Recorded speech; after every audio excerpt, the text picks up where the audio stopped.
Hi, it's Trinity here from trinityskitchen.com. Today in my kitchen, I'm going to show you how to make a super easy soup, good for the colder seasons, warming, filling, nurturing, and most of all, really easy. In fact, it's ridiculously easy. So let's go see exactly how I make it.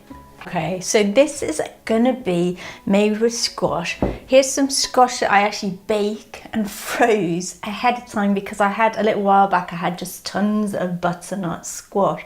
You can use any squash, you can use any pumpkin to make this. I would suggest that if you can get one that's tasty, not one of their massive tasteless pumpkins, it kind of helps just to let all the flavors dance. So that's about 500 grams, which is one big butternut squash, about that big, seeded, skin taken off after it was baked in the oven and chopped into tubes. So I want to make this super simple. So I'm not going to do any fandangled stuff. If you don't want to bake your squash, just peel it, chop it, and you're good. So you want to pop that in your pan. And then if you like to have a bit of lentils or beans, something like that, just pop some of those in there. No, I don't always feel like having lentils or pulses, beans, that sort of thing. I just leave them out. But it is a nice thing to have just for an extra little higher hit of protein. Okay, so you probably want 1/2 to 1 teaspoon of sea salt in there. I'm going to put some ground coriander in too. A nice heaped tablespoon worth. What else? Twisted pepper. And then I'm going to put about 1/2 block of creamed coconut in here. Go check out my video. I'll leave a link in the description below and all that.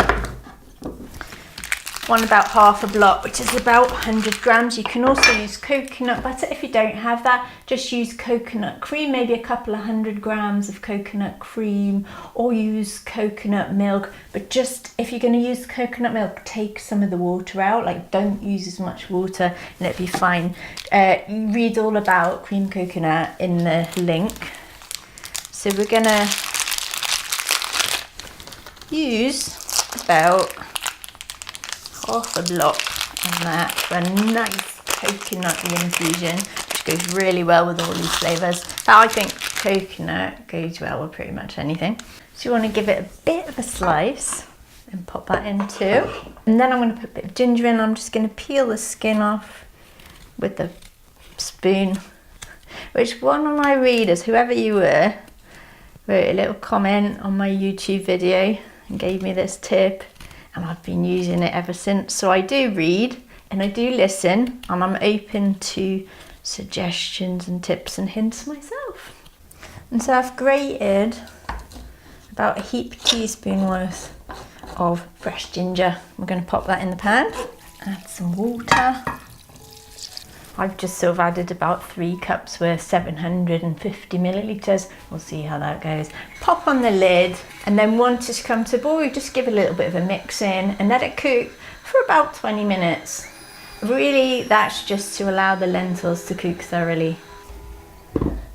So there we go. We've got a gorgeous, delicious, warming and nurturing butternut squash soup. Let's see how it tastes.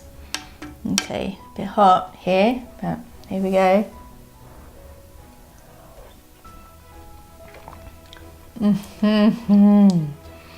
Yep, that really hits the spot, especially in the colder weather. But you know, it works whenever too. Thanks for tuning in. If you like what you see here, be sure to subscribe to my YouTube channel, my Facebook page. Come visit me on trinityskitchen.com, and I look forward to seeing you around. Bye for now.